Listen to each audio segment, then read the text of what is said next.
अखंड मंडलाकारं व्याप्तं येन चराचरं तत्पदं दर्शितं येन तस्मै श्री गुरवे नमः। नित्य शुद्धं निराभासं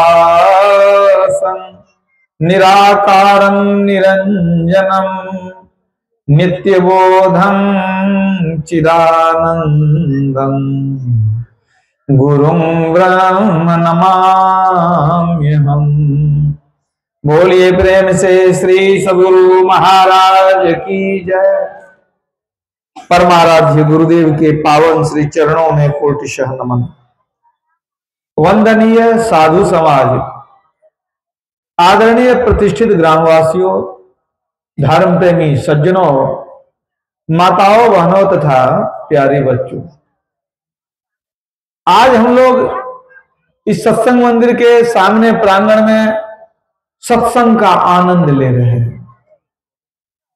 ये सत्संग का आनंद हम लोग क्यों ले पा रहे हैं? इसलिए कि आज हम लोग मनुष्य शरीर में हैं। जो जीव मनुष्य शरीर में नहीं है उसका कहां सौभाग्य है कि वह सत्संग का आनंद ले पाए।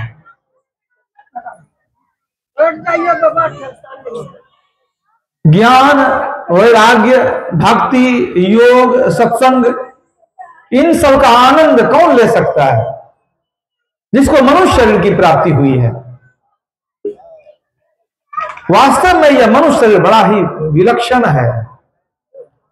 काकसुंडी जी ने बड़ा ही सुंदर कहा है इस मनुष्य शरीर के बारे में। नरतन सम नहीं कवनि देही, जीव चराचर जाचत जेही। नरक स्वर्ग अपवर्ग निसेनी, ज्ञान विराग भगति सुख देनी। काकसुंडी जी कहते हैं, हे गरुड़ जी, मनुष्य शरीर के समान कोई दूसरा शरीर है ही नहीं। चर अचर सभी जीव चाहते हैं कि हमको मनुष्य का शरीर किसी तरह मिल जाए। आखिर सभी जीव क्यों चाहते हैं कि मनुष्य शरीर मिले? इसमें क्या विशेषता है? तो काकसुंडी जी कहते हैं, इस मनुष्य शरीर में 3 सीढ़ियां लगी हुई है। यह सबसे बड़ी विशेषता है मनुष्य शरीर की। एक सीढ़ी नरक में ले जाती है, दूसरी सीढ़ी स्वर्ग में ले जाती है, तीसरी सीढ़ी अपवर्ग में ले जाती है। ये अपवर्ग क्या होता है? अ जोड़ पवर्ग। पवर्ग मतलब अपवर्ग के पहले जब आप अ लगा देते हैं उपसर्ग के रूप में, अर्थ बदल जाता है। किसी शब्द के शुरू में अ लगा दीजिए, अर्थ बदल जाएगा, अर्थ में नहीं जुट जाएगा। कैसे? सत्य, सत्य एक शब्द है, और सत्य में अ लगाकर देखिए शुरू में उपसर्ग, असत्य, सत्य नहीं। एक शब्द है व्यक्त माना प्रकट, अव्यक्त के शुरू में अ लगा दीजिए, अव्यक्त माना प्रकट नहीं। तो अपवर्ग का क्या मतलब हुआ? अपवर्ग, पवर्ग नहीं, जहां प फ ब भ म नहीं हो।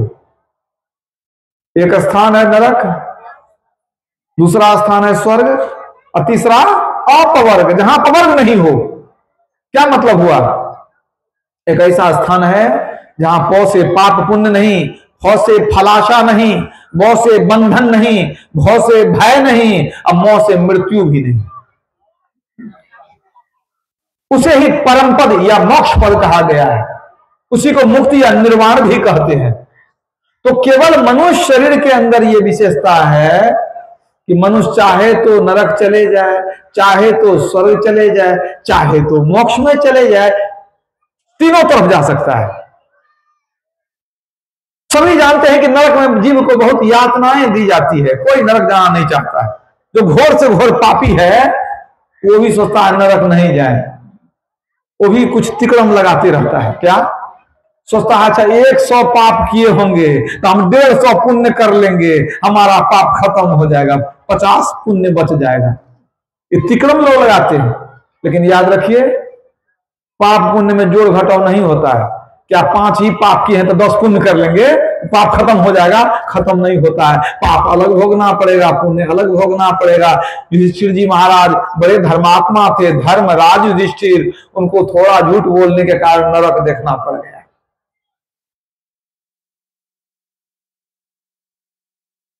तो एक स्थान क्या है? अपवर्ग, मोक्ष या मुक्ति। ये 3 व्यवस्था मनुष्य में है। आप जैसा कर्म करेंगे, नरक के लायक कर्म करेंगे नरक जाएंगे, स्वर्ग के लायक कर्म करेंगे स्वर्ग जाएंगे, मोक्ष के लायक उद्यम करेंगे तो मोक्ष में जाएंगे। ये आपके हाथ में है। ये विशेषता दूसरे शरीर में नहीं है, याद रखिएगा। आप कहिएगा देवता बनेंगे तो ये सब नहीं मिलेगा, वहां भी ये विशेषता नहीं है। मोक्ष का द्वार मनुष्य शरीर में है, देवताओं में नहीं है। इसलिए भगवान राम ने क्या कहा कि मनुष्य शरीर पाने के बाद मोक्ष के लिए यत्न करना चाहिए। आपने जान लिया कि 3 सीढ़ी है, नरक कोई जाना चाहता नहीं है, सब चाहता है मरने के बाद भी सुख हो। तो स्वर्ग में भी सुख है, मोक्ष में भी सुख है, लेकिन भगवान राम ने स्वर्ग के सुख को अल्प बताया। स्वर्ग स्वल्प अंत दुखदाई। स्वर्ग में सुख है लेकिन कुछ ही दिन के लिए, कुछ समय के लिए, सीमित समय के लिए, सदा के लिए सुख नहीं है। हाथरस के संत तुलसीदास कहते हैं, पुण्य छीन सोई देव स्वर्ग से नरक में आवे, भरमय चारु खान पुण्य कही ताहिर जावे। पुण्य खत्म हो जाता है, स्वर्ग के देवता भी वहां से नरक में आ जाते हैं। मतलब स्वर्ग चले गए तो आप निश्चिंत नहीं हो सकते हैं, वहां पुण्य खत्म होगा, वहां से निकलिएगा, फिर से नरक में जाइए, फिर से जन्म मरण के चक्र में घूमिए। इसलिए भगवान राम ने कहा कि स्वर्ग के बाद अंत में दुख होता, अंत दुखदाई। तब एक सीढ़ी बच गई मोक्ष वाली। स्वर्ग वाली सीढ़ी में भी कुछ दुख लगा हुआ है अंत में, लेकिन मोक्ष में कोई दुख नहीं है। मोक्ष या मुक्ति मिल गई, सदा के लिए सुखी हो गए। इसलिए भगवान राम ने संदेश दिया, साधन धाम मोक्ष कर द्वारा, पाई न जही परलोक संवारा। सो परत दुख पावई, सिर धुनि धुनि पछताए, काल ही कर्म ही ईश्वर ही मिथ्या दोष लगाए। भगवान राम क्या कहते हैं? इस मनुष्य शरीर में मुक्ति का द्वार है। अगर इस शरीर को पाकर के ही तुमने अपना परलोक नहीं बनाया, मुक्ति को प्राप्त नहीं किया, तो क्या होगा? परलोक में दुख मिलेगा, सिर धुन धुन करके पछताएंगे, जन्म मरण के चक्र में घूमते रह जाएंगे, करोड़ों जन्म तक घूमते रह जाएंगे, फिर मनुष्य शरीर मिलने वाला नहीं है। तो भगवान श्री राम का स्पष्ट संदेश है कि स्वर्ग जाओगे फिर दुख में पड़ोगे, लेकिन अगर मुक्ति में चले गए सदा के लिए सुखी हो जाओगे। परलोक में दुख उठाना नहीं पड़ेगा अगर एक बार मोक्ष में चले गए। तो ये मनुष्य शरीर मुक्ति पाने के लिए मिला है, स्वर्ग जाने के लिए नहीं मिला। यही बात हमारे गुरुदेव ने भी कहा है, चहुखानिन में दुर्लभ नर को देह हो, सोतन धरी के मुक्ति जतन करी लेहु हो। केवल नर ही तन से मुक्ति को पावहु, याते यातन दुर्लभ मुक्ति कमावहु। तुम्हारी क्या वाणी हुई? केवल नर ही तन से मुक्ति को पावहु। देवता के शरीर से मुक्ति नहीं मिलेगी, केवल मनुष्य शरीर से मुक्ति मिलेगी।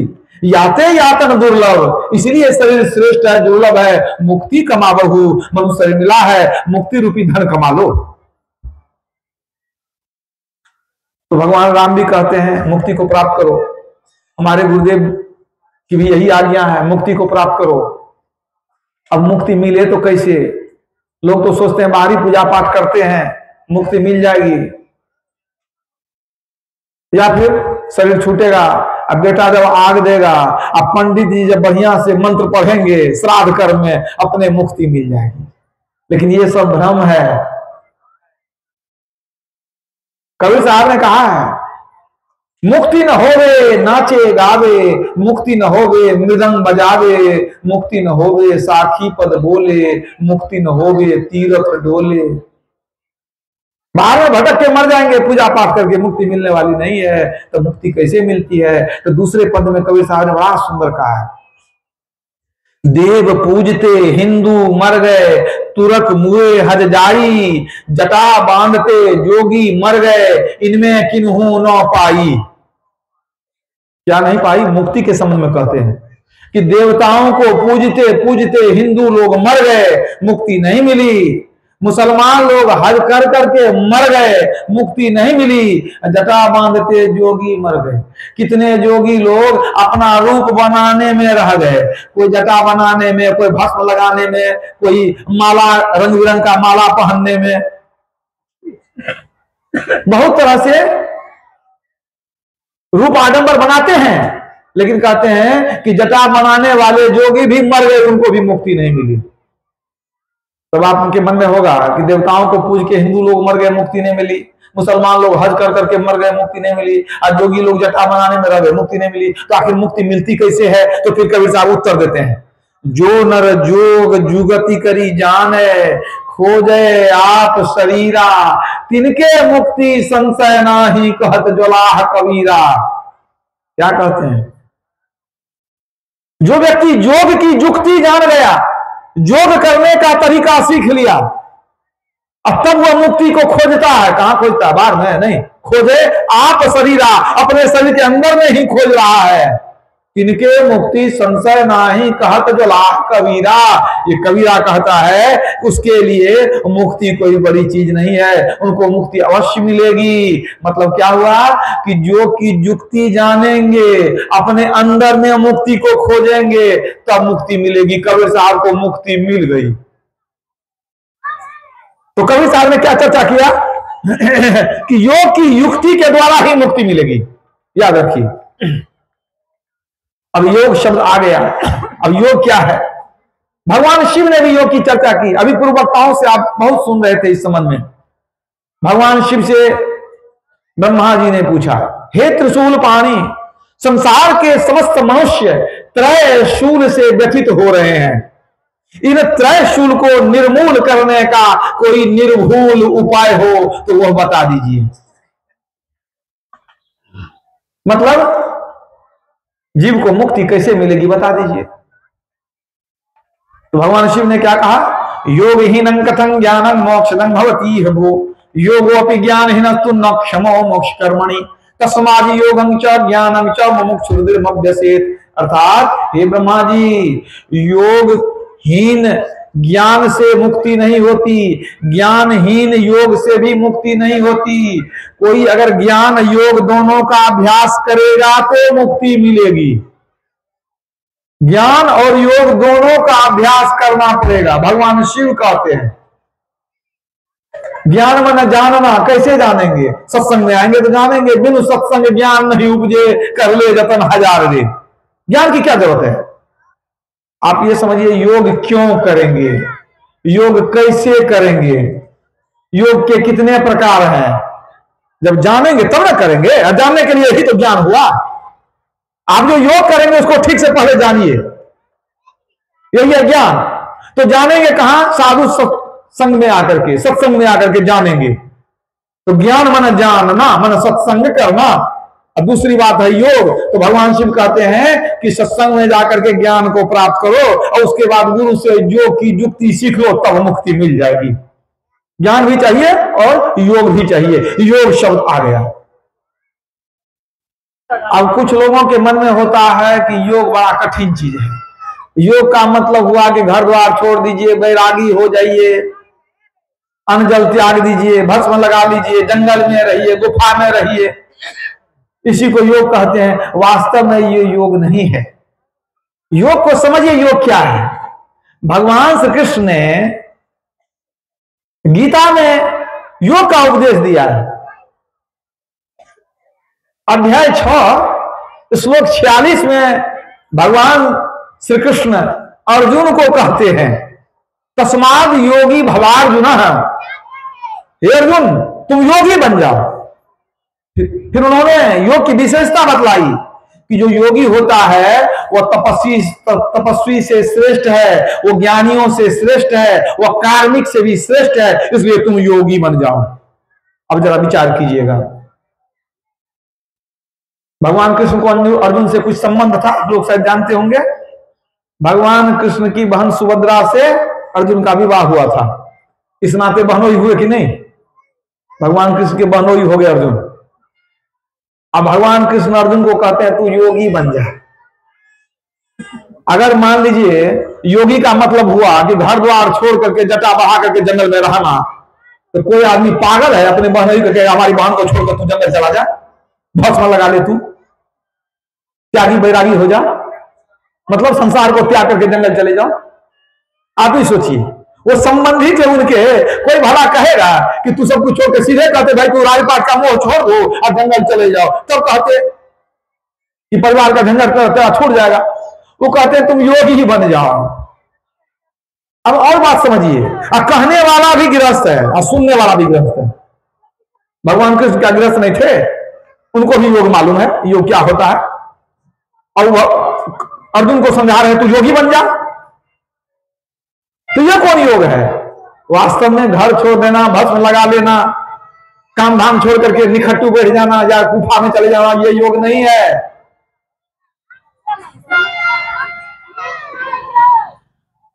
घर में योग भोग घर ही में, घर तक ही बंद नहीं जावे। कभी साहब ने क्या कहा, योग घर में भी हो सकता है, ऐसा नहीं कि जंगल में ही योग होता है। योग करते हैं मन से ना, तो जंगल भी जाइएगा तो मन तो वही रहेगा। आप कहीं आंख बंद कर लीजिए, जंगल है कि घर है, कोई अंतर है? अगर आपको कोई तंग नहीं करे, विघ्न नहीं करे, तो आप जंगल में हैं कि घर में हैं। आंख बंद करके अंदर में योग करते हैं तो आपको कैसे पता रहेगा कि हम जंगल में हैं कि पहाड़ पर हैं कि घर में हैं कि पलंग पर हैं कि चटाई पर हैं? योग तो मन से किया जाता है, बाहर से तो उसको कोई लेना देना है नहीं। तो भगवान कृष्ण ने कह दिया कि तुम योगी हो जाओ। फिर भगवान कृष्ण गीता के दूसरे अध्याय 50वें श्लोक में कहते हैं योग कर्म सुकौशलम। योग क्या है? कर्म करने की कुशलता योग है। कर्म करने में कुशलता होनी चाहिए।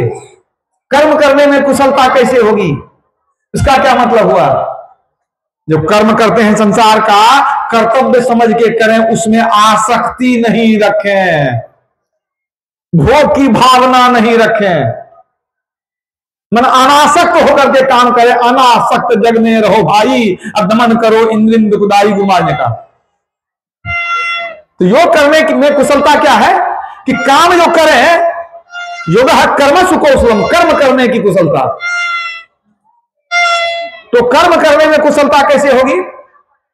आसक्ति नहीं रखेंगे काम में, कर्तव्य समझ के करेंगे। बच्चों का लालन पालन करते हैं, कर्तव्य समझ के कीजिए, ज्यादा उससे उम्मीद नहीं रखिए, ठीक है। और दूसरी बात, तन काम में मन राम में, यह भी एक बात है। करते कर्म करो विधि नाना, असुरत राखी जहां कृपा निधाना। शरीर से कर्म कर रहे हैं, मन से प्रभु का स्मरण भी हो रहा है। यही बात भगवान कृष्ण ने कहा था अर्जुन को, माम अनुस्मर यद युद्ध च, तुम युद्ध भी करो, मेरा स्मरण भी करो। यह कर्म करने की कुशलता है। मन को प्रभु में लगा करके कर्म करते हैं। ये जो योग है, ऐसा नहीं है कि भगवान कृष्ण ने सिर्फ अर्जुन को दिया, अर्जुन को यह ज्ञान दिया, तस्माद योगी भव अर्जुन, तू योगी बन जाओ। अब फिर भगवान कृष्ण कहते हैं, हे अर्जुन, यह जो अविनाशी योग है, इसका उपदेश मैंने सृष्टि के आरंभ में सूर्य को दिया था। सबसे पहले सृष्टि के आरंभ में मैंने यह ज्ञान सूर्य को दिया। सूर्य ने मनु को दिया, मनु ने इक्ष्वाकु को दिया। उस समय से राजर्षियों की परंपरा में होते हुए यह योग जो है परंपरा से चलते आ रहा था, लेकिन अब जाकर के यह परंपरा समाप्त हो गई, योग का लोप हो गया। इसलिए मैं दोबारा तुमको यह ज्ञान दे रहा हूं। तो योग का उपदेश सृष्टि के आरंभ में भगवान कृष्ण ने अर्जुन को दिया। और जब ये बात कह दिया कि मैंने सृष्टि के आरंभ में सूर्य को यह ज्ञान दिया था, अर्जुन के मन में भ्रम हुआ कि तो कहते हैं सूर्य को दिया सृष्टि के आरंभ में, और इनकी आयु तो लगभग हमारे बराबर है, कुछ बड़े हैं, तो ये कैसे कहते हैं कि हम तो सूर्य को ये ज्ञान दिए? ये कब के हैं, अब के हैं कि तब के हैं, पता नहीं। तो भगवान कृष्ण समझ गए कि तो हम समझा रहे हैं लेकिन समझ नहीं रहा है। भगवान कृष्ण यहां तक कह दिया कि हे अर्जुन, इस सृष्टि का कारण एकमात्र मैं हूं, मुझसे ही सब उत्पन्न होता है और मुझसे ही यह संचालित होता है। अब इनका दिमाग और गड़बड़ा गया, इस सृष्टि का निर्माण यही किए हैं देवकी नंदन कृष्ण, ये कैसे हो सकता है? अरे देवकी नंदन कृष्ण जो थे अष्टमी के दिन जन्म लिए है, जेल में जन्म हुआ उनका, तो जेल में जब जन्म हुआ तो उसमें जेल जो था तो धरती थी कि नहीं थी? जेल कहां था? हवा में, हवा था, थी कि नहीं? तो धरती भी है, चंद्रमा भी है, सूर्य भी है, और वो कहते हैं सबको मैंने बनाया, वो अब उत्पन्न हुए जेल में, धरती पहले से थी, तो ये तो गड़बड़ बात हो गया। भगवान कृष्ण को समझ में बात आ गई कि ये हमको ठीक से पहचान नहीं पा रहा है, ये हमको सोच रहा यही 3.5 हाथ वाला श्याम वर्ण मुरलीधर बंशीधर चक्रधर वही है कृष्ण। उन्होंने कहा कि तुम हमको ठीक से नहीं जान पा रहे हो कि हम कौन है, बता दीजिए आप कौन है। हम तो अभी तक वही पूछते थे, है? हमारे संबंधी हैं, आप सखा हैं, और क्या मित्र भी हैं। कहा नहीं, अव्यक्तं व्यक्तिमां पन्नं मन्यन्ते माम बुद्धया परम भावाम जानन्तो ममा अव्ययम् उत्तमम्। क्या कहते हैं? हे अर्जुन, मैं अव्यक्त हूं। अव्यक्त का मतलब जिसको आप देख नहीं सके, छू नहीं सके, सामने में प्रकट नहीं, उसको अव्यक्त कहते हैं। हे अर्जुन, मैं अव्यक्त हूं, मुझ अव्यक्त के परम भाव को न जानते हुए अज्ञानी लोग यानी मूर्ख लोग मुझको शरीरधारी समझते हैं। वस्तुतः मेरा जो अव्यक्त स्वरूप है वह उत्तम स्वरूप है। मतलब यह जो देखते हो ये असली स्वरूप नहीं है, ये क्या है? ये माइक है, कुछ दिन के लिए है। तो भगवान श्री कृष्ण ने क्या कहा कि मैं निर्गुण निराकार हूं, अव्यक्त हूं, और जो मुझको समझते हैं कि शरीर वाला आदमी है वो मूर्ख है। वास्तव में मैं जो परमात्मा हूं वही मेरा असली रूप है। ये जो देखते हो ये असली रूप नहीं है। भगवान कृष्ण ने नारद मुनि को विराट रूप विश्व रूप दिखलाया, देख करके वो चकित रह गए, बहुत आनंदित हुए, संतुष्ट हो गए। भगवान कृष्ण को लगा कि यही देख करके संतुष्ट न हो जाए कि हमको सब कुछ मिल गया, ऐसा ना हो जाए कि समझ ले कि हमको सब कुछ मिल गया। तो भगवान कृष्ण कहते हैं, हे अर्जुन, यह जो तुमने देखा ये हमारी उत्पन्न की हुई माया है, ये मेरा सत्य स्वरूप नहीं है। क्या कहते हैं भगवान कृष्ण? आपने जो देखा यह मेरा सत्य स्वरूप नहीं है, ये मेरी उत्पन्न की हुई माया है। मैंने माया का ही दर्शन हुआ। इन आंखों से किसी भी रूप का दर्शन कर लीजिए, नर रूप हो, दिव्य रूप हो, देव रूप हो, विराट रूप हो, विश्व रूप हो, चतुर्भुजी रूप हो, अष्टभुजी रूप हो, षोडशभुजी रूप हो, ये सब क्या है? सब माया ही माया है। गो गोचर जहां लगी मन जाई, सो सब माया जाने हो भाई। ये सब माया है। तब योग क्यों करते हैं? परमात्मा के असली स्वरूप को जानने के लिए योग करना पड़ता है। योग के द्वारा ही पहचान होती है। इसलिए कहा कि योगी बन जा। तो योग से डरने की बात नहीं है। महर्षि पतंजलि ने कहा योगस चित्तवृत्ति निरोध है, चित्तवृत्ति का निरोध ही योग है। अब ये चित्तवृत्ति क्या है थोड़ा सा समझ लीजिए। आप लोग जानते हैं हम लोगों की 14 इंद्रियां हैं, 5 ज्ञान इंद्रियां, आंख, कान, नाक, जिह्वा, त्वचा, इससे ज्ञान ग्रहण करते हैं। 5 कर्म इंद्रियां, हाथ, पैर, गुदा, लिंग और मुख, ये 5 कर्म इंद्रियां हैं, कर्म करती हैं, ठीक है। और 4 अंतःकरण की इंद्रियां हैं, मन, बुद्धि, चित्त और अहंकार।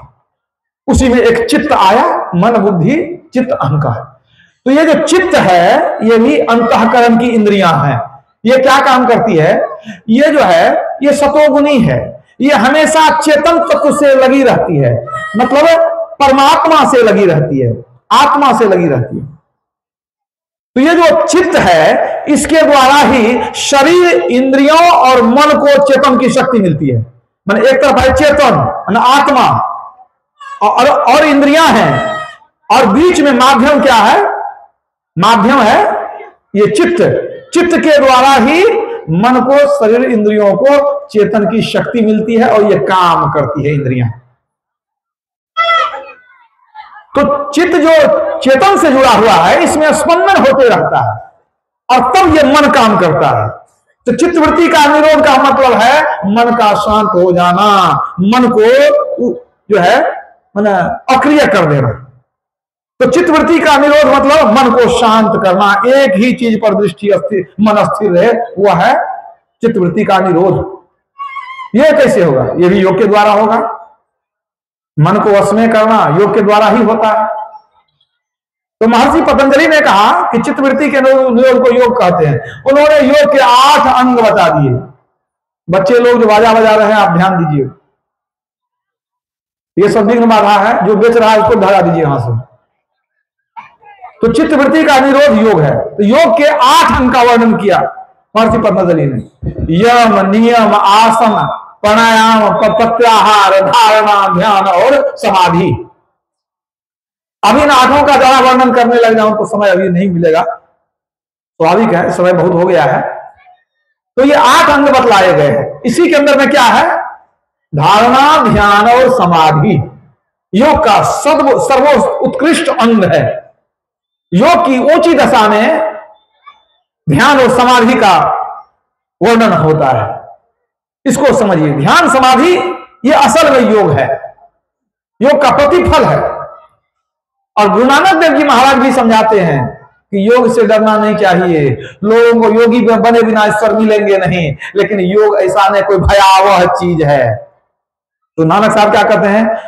जोग न खिंथा, जोग न दंड, जोग न भस्म चढ़ाइए, जोग न मुंदी मूड़ी मुड़ाइए, जोग न सिंगी बाइये, गली जोग न होई, एक दृष्टि करी समसरी जाने, जोगी कहिए सोई।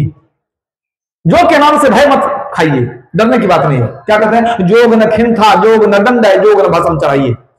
खिंथा मन गुदड़ी, कुछ ऐसे साधु महात्मा है कि गुदड़ी ही पहनते हैं, वो नया कपड़ा ला के नहीं पहनते हैं, वो टुकड़ा सब सी करके गुदड़ी पहनते हैं। तो कहते हैं जोग न खिंथा, गुदड़ी पहनने से जोगी नहीं होता है। जोग न दंड, हाथ में लाठी और कमंडल लेके घूमते हैं तो जोगी हो गए, सो बात नहीं है। जोग न दंड, हाथ में डंडा लेने से जोगी नहीं होता है। और जोग न भस्म चढ़ाइए, शरीर में पूरा राख मल लिए, भस्म लगा लिए तो जोगी हो गए, सो भी बात नहीं है। और जोग न मुंदी, ये मुंदी क्या है? किसी किसी संप्रदाय में साधु लोग कान में लकड़ी का टुकड़ा पहनते हैं, जैसे माताएं बाली पहनती है, तो उसी तरह कान को चीर करके लकड़ी का टुकड़ा उसमें घुसा के पहनते हैं, उसको मुद्रा कहते हैं। तो जोग न मुंदी मूड़ी मुड़ाइए, जोग न सिंगी बाइये, कहते हैं मुंदी भी कहते हैं, उसको कान फाड़ के लकड़ी पहनने से जोगी नहीं होता। जोग न मुंदी, अब मूड़ी मुड़ाइए, अगर हमारे तरह आप मूड़ मुड़ा लीजिएगा, सोचिएगा जोगी हो जाएंगे, तो माथा मुड़ाने से जोगी नहीं होता है। मूड़ मुड़ाए हरि मिले तो सबके हुल्ले हु मुड़ाए। अगर माथा मुड़ाने से अगर हरि मिल जाए तो सब मुड़ा लीजिए। मूड़ मुड़ाए हरि मिले तो सबके हुल्ले हु मुड़ाए। अब बार बार के मूड़ते, अब भेड़ पे कौन न जाए? भेड़ को तो मुड़ मुड़ करके हमेशा ऊन निकालते रहता है, तो मरने के बाद कौन चला जाना चाहिए उसको बहुत बार मुड़ा गया है। केसन कहा बिगाड़िया, जो मुड़ो 100 बार। कहते हैं केस क्या बिगाड़ता है कि मुड़ते रहते हैं? केसन कहा बिगाड़िया, जो मुड़ो 100 बार, इस मन को क्यों नहीं मूड़िए, जाने विषय विकार। मन को न मूड़िए। तो माथा छिलाने से जोगी नहीं होता है। जोग न मुंदी, मूड़ मुड़ाइए, और जोग न सिंगी बाइये। एक सिंगी बाजा होता है जो जोगी लोग बजाते हैं, उसको बजाने से कोई जोगी नहीं होता है, नानक साहब कहते हैं। तब गली जोग न होई, बहुत बोलने से, बहुत गप मारने से, उससे भी जोग नहीं होता है। मान लिया आप 10-20 श्लोक रट लिए रामायण, ये क्या कहते हैं वेद उपनिषद का, गीता का, तो आप जोगी हो गए, सो भी बात नहीं। गली जोग न होई, तब जोगी कैसे होते हैं? एक दृष्टि करी समसरी जाने, जोगी कहिए सोई। जो गुरु जुक्ति से दोनों दृष्टिधाराओं को अपने अंदर में मिलाना जान गया, वही योगी है। दृष्टियोग की साधना मतलब दो नयन बीचों बीच सन्मुख, एक टक देखत रहो, आप ही वह बिंदु झल गए, पट गिरा निरखत रहो। धरणी निर्मल नासिका, निरखो नयन के कोर, सहजे चंदा उगी है, भवन होत इजोर।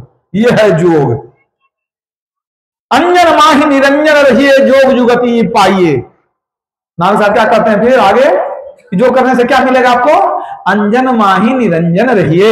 इस माइक संसार में, माया से परे परमात्मा सर्वव्यापक है। इस माइक संसार में, माया में, कण कण में, भीतर में परमात्मा घुसे हुए हैं। तो योग की युक्ति के द्वारा माया में जो ब्रह्म है उसको तुम फुटा करके पकड़ लोगे, जान जाओगे। जैसे दूध में घी है, देखते तो नहीं है, उससे तो घी वाला लाभ मिलेगा नहीं।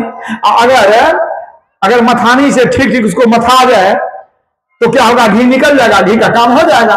दूध में घी है लेकिन उससे लाभ नहीं मिल रहा है जब तक घी को दूध को मथेंगे नहीं।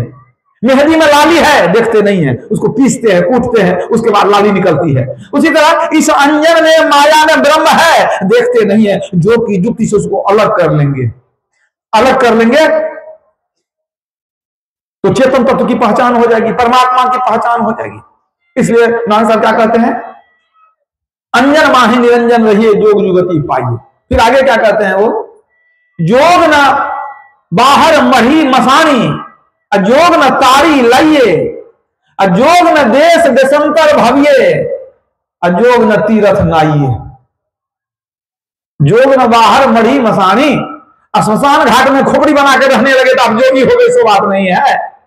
जोग में तारी लाइए। नकली ध्यान जो लगाते हैं लोगों को देख करके, बको ध्यानम कहते हैं, ये जो है ये नकली जो ध्यान करते हैं ये योग नहीं है। अजोग न देश देशंतर भविये, मैंने वेश बना लिए साधु का, लमोटा पहन लिए, ठीक है, कुछ वेश बना लिए, और जहां तहां तीर्थों में भटक रहे हैं, चारों धाम, सात पूरी, अयोध्या जी, वृंदावन, यहां वहां घूम रहे हैं अपना कमंडल पकड़ के। तो कहते हैं देश दुनिया भटकने से जोगी नहीं होता। देश न जोग न देश देशंतर भविये, और योग न तीर्थ नाइए, तीर्थ में स्नान करने से भी योग नहीं होता है। कितना भी तीर्थ भटक लेंगे योग होने वाला नहीं है। तो योग क्या है? आप वेद की वाणी में भी कुछ सुने हैं। असल योग क्या है? ओम युञ्जान प्रथमं मनस्तत्वाय सविता धियं अग्निर्ज्योतिर्निचाय पृथिव्या अध्याभरत।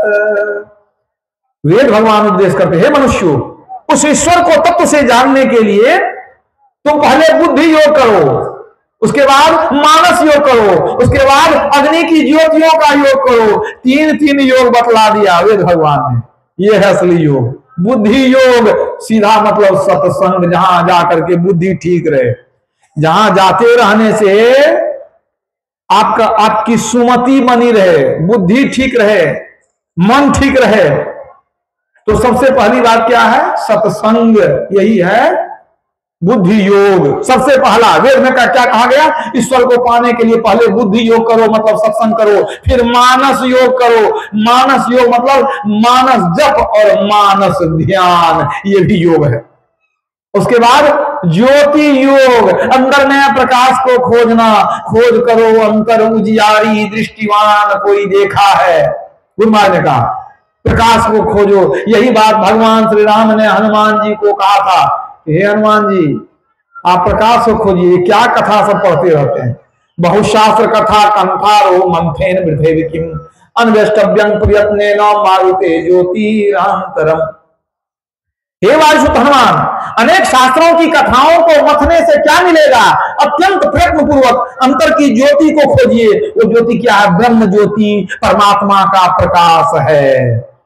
तो भगवान राम हनुमान जी को कहते हैं आप प्रकाश को खोजिए। रामस्वामी साहब कहते हैं इस नगरी में तिमिर समाना, भूल भरम हर वार, खोज करो अंतर उजियारी, छोड़ चलो नौ द्वार। अंदर के प्रकाश को खोजो। सभी संत भगवान कहते हैं अंदर में प्रकाश को खोजो। संत कबीर साहब ने क्या कहा? उलटी समाना आप में, प्रगति ज्योति अनंत, साहब सेवक एक संग, खेले सदा बसंत। जब उलट करके अंदर में घुसेंगे तब प्रकाश का दर्शन होगा। इसी प्रकाश के बारे में तुलसीदास जी ने रामचरितमानस में वर्णन किया है। राम भगति चिंतामणि सुंदर, बसे गरुड़ जाके उर अंतर, परम प्रकाश रूप दिन राती, चाहिए, नहीं कछु चाहिए दिया घृत बाती। घी दियावती कुछ नहीं चाहिए, परम प्रकाश हो रहा है अंदर में, उसको देखिए। कैसे देखेंगे? योग की क्रिया के द्वारा। योग मतलब ध्यान योग, योग मतलब हठ योग नहीं। देखिए, हठ योग भी एक प्रकार का योग है, लेकिन उसमें पिंड के 6 चक्रों का जागरण होता है। उसमें निशब्द परम पद में पहुंचना नहीं होता है, उसमें परमात्मा की ध्वनि सुनाई नहीं पड़ती है। मतलब जब तक परमात्मा की ध्वनि सुनाई नहीं पड़ेगी, मुक्ति नहीं मिलेगी। ये 6 चक्र के जागरण से मुक्ति नहीं होती है, इसलिए हठ योगी को भी ध्यान योग करना पड़ता है बाद में चल के। तो हठ योगी मूलाधार, स्वाधिष्ठान, मणिपूरक, अनाहत, विशुद्ध, इतने चक्रों को जागृत करके तब आज्ञा चक्र को जगाते हैं।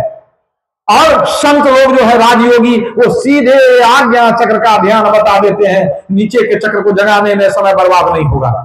और हठ योग जो करते हैं वो बूढ़े बीमार आदमी नहीं कर सकते, याद रखिए, वो स्वस्थ व्यक्ति ही कर सकते हैं। लेकिन ये राजयोग सब कोई कर सकते हैं, 5 वर्ष के बच्चे से लेकर के 55 वर्ष के बूढ़े तक कर सकते हैं। इसलिए ये जो राजयोग है, इसी को ध्यान योग कहते हैं। यही सरल है, सब कोई कर सकते हैं, लेकिन हठ योग सबके बस की बात नहीं है। तो असल ध्यान, असल योग क्या है? ये राजयोग, ये ध्यान योग, जिसका वर्णन भगवान कृष्ण ने गीता में किया है, भागवत में किया है। हर जगह योग की चर्चा आप देखेंगे। यही योग आत्मा परमात्मा का मिलन कराता है। योग मतलब जोड़ना। किसको जोड़ेंगे? आत्मा को परमात्मा से जोड़ेंगे, अंदर में चल करके ही जोड़ सकते हैं। यही हमारे भारत की प्राचीन विद्या है। इसी विद्या से मोक्ष की प्राप्ति होती है, दूसरा कोई रास्ता है ही नहीं। स्वामी रामतीर्थ पढ़े लिखे थे, प्रोफेसर थे, विद्वान थे, बाद में वो संत बन गए।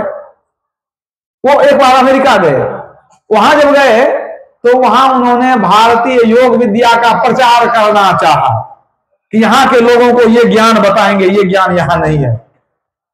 तो बहुत से लोग उनसे मिलने आए। लोगों ने कहा कि महाराज जी, आप एक पोस्टर पंपलेट छपवाइए, पर्चा वगैरह छपवाइए, आप क्या प्रचार करना चाहते हैं उसमें लिखिएगा। जब उसको बांटा जाएगा तब लोगों को पता चलेगा कि आप कुछ ज्ञान क्या बताना चाहते हैं, कि लोग आएगा आपसे मिलने के लिए।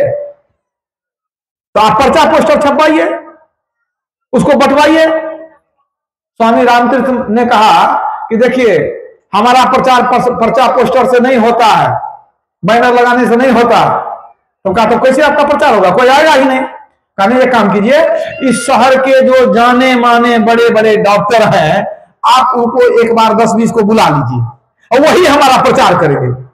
कहा डॉक्टर आपका प्रचार क्यों करेंगे? कहा बुलाइए तो कम से कम देखिए अपने प्रचार करते हैं कि नहीं करते हैं। कहा तो ठीक है, बुला देते हैं। अब बड़े बड़े डॉक्टर आ गए, कुछ अनेक डॉक्टर।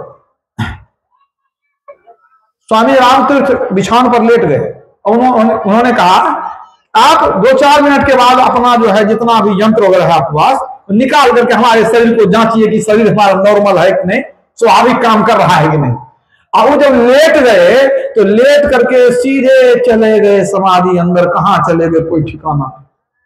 अब जब डॉक्टर लोग जांचने लग गए तो देखते हैं नस नाड़ी सब खत्म है, दिल का धड़कन सब खत्म है, कुछ है ही नहीं। तो उन्होंने कहा, अरे जिंदा है कि मर गया? ये तो लगता है मर गया है, ये तो मरा हुआ है। कुछ देर तो लोग घबरा गया कि कौन महात्मा है कि देखते हैं यहां लेटा कहा जांचने के लिए, आपने जाकर मर गया। अब कुछ ही समय बीता और स्वामी रामतीर्थ जो है चुपचाप उठ करके बैठ गए। सबका दिमाग खराब हो गया, अभी मुर्दा हो गया था, जिंदा कैसे हो गया? कहा का नस नाड़ी सब बंद हो गया था, धड़कन भी बंद हो गई थी, ये क्या आप मर गए थे क्या? उन्होंने कहा नहीं, हम मरे नहीं थे। बात को समझिए, हमारा शरीर मरा था। और एक बात समझिए, शरीर सब दिन मरा हुआ ही है, शरीर कभी जिंदा है ही नहीं, क्योंकि वो 5 तत्व का क्षिति जल पावक गगन समीरा पंच रचित यह अधाम शरीरा। डॉक्टरों को क्या कहा? ये शरीर सब दिन मरा हुआ ही है और हम जो है कभी मरते ही नहीं है, हम सदा जीवित ही रहते हैं, हम जीवात्मा है, ये शरीर हम नहीं है। यही बात कबीर साहब ने कहा। किसी ने पूछा कबीर साहब को कि महाराज जी अभी आप बहुत दिन जिंदा रहिएगा ना, आप तो जोगी हैं, आप तो जानते होंगे, कब शरीर छोड़िएगा? कहने में हम शरीर नहीं छोड़ेंगे। कहने में हम लोगों को मन में होता है कि आप लंबे समय तक रहिए, शरीर नहीं छोड़िए। अगर आप जानते हैं तो बता दीजिए कब शरीर छोड़िएगा। कभी साहब ने कहा हम कभी मरेंगे? हम तो कभी नहीं मरेंगे। राम मरे तो हम मरे, नातर मरे बलाए, अब परमात्म का बालका अब मरे न मारा जाए। क्या कहते हैं? अरे हम तो तब मरेंगे जब राम मरेगा, परमात्मा मरेगा। राम मरे तो हम मरे, नातर मरे बलाए, हमारा बलाए मरे, हम काहे मरेंगे? राम मर ही नहीं सकता है। हमारे परम पिता परमात्मा जब नहीं मरेंगे तो हम कैसे मरेंगे?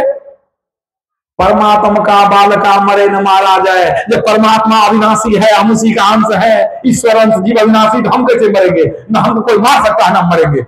ईश्वर अंश जीव अविनाशी, चेतन अमल सहज सुख राशि। ईश्वर का अंश ये जीवात्मा है। अब जाकर के डॉक्टर लोग आश्चर्यचकित हो गए कि भाई इस योगी के अंदर वह विद्या है कि शरीर छोड़ करके निकल जाता, फिर इसमें घुस जाता। इतनी बड़ी विद्या है, ये सुन करके वो चकरा गया। तब वो समझा कि नहीं, शरीर अलग है, जीवात्मा अलग है, और एक ऐसी विद्या होती है कि शरीर से जीव को निकाला जा सकता है। शंकराचार्य जी जो थे, आदि गुरु शंकराचार्य, वो शरीर से जीवात्मा को निकाल करके दूसरे राजा के शरीर में प्रवेश कर गए थे। ये भी कथा है, समझ रहे कि नहीं? मतलब ये है असली योग विद्या। इस योग विद्या के द्वारा अपनी पहचान होती है, हम कौन है। हम शरीर नहीं है, शरीर में रहने वाले जीव है। अपनी पहचान हो जाएगी, और जब अपनी पहचान होगी तो परमात्मा की भी पहचान हो जाएगी। और जब अपनी और परमात्मा दोनों की पहचान हो गई, आप सब कुछ जान गए, आप सर्वज्ञ हो गए, कुछ भी जानना आपको बाकी नहीं रहेगा। यह है योग विद्या। मतलब सार रूप में कहे तो बिंदु ध्यान और नाभ ध्यान जो है असल योग वह है। और उसके पहले मानस योग भी करते हैं हम लोग, मानस ध्यान भी करते हैं, वो सहायक साधना है। लेकिन असल साधना बिंदु ध्यान और नाभ ध्यान है, जिसके द्वारा परमात्मा का प्रत्यक्षीकरण होता है और मोक्ष की प्राप्ति होती है। तो मुक्ति मरने पर नहीं मिलती है, परमात्मा मिलेंगे तब मुक्ति होगी। इसलिए उपनिषद में अभी आप लोग सुने, योग शिखोपनिषद में, पिंड पाते नया मुक्ति सा मुक्तिर्न तु मन्यते, देहे ब्रह्मत्व मायाते जलानांग सिंधवं यथा, अनन्यतांग यदा याति तदा मुक्ता सह उच्यते। अब अंतिम बात को सुनिए, समझिए। उपनिषद में क्या कहा गया कि मरने पर जो मुक्ति होती है वह मुक्ति नहीं है। जैसे नमक का ढेला समुद्र के पानी में मिल करके एक हो जाता है, उससे अलग नहीं रहता, इसी तरह जब जीवात्मा परमात्मा में मिल करके एक में एक हो जाए, उससे अलग नहीं रहे, उसी अवस्था को मुक्ति कहते हैं। मतलब जीवात्मा परमात्मा का मिलन हो जाना यही मुक्ति है। इसलिए आज के विषय पर यही थोड़ा सा मैंने प्रकाश डाला। श्री सद्गुरु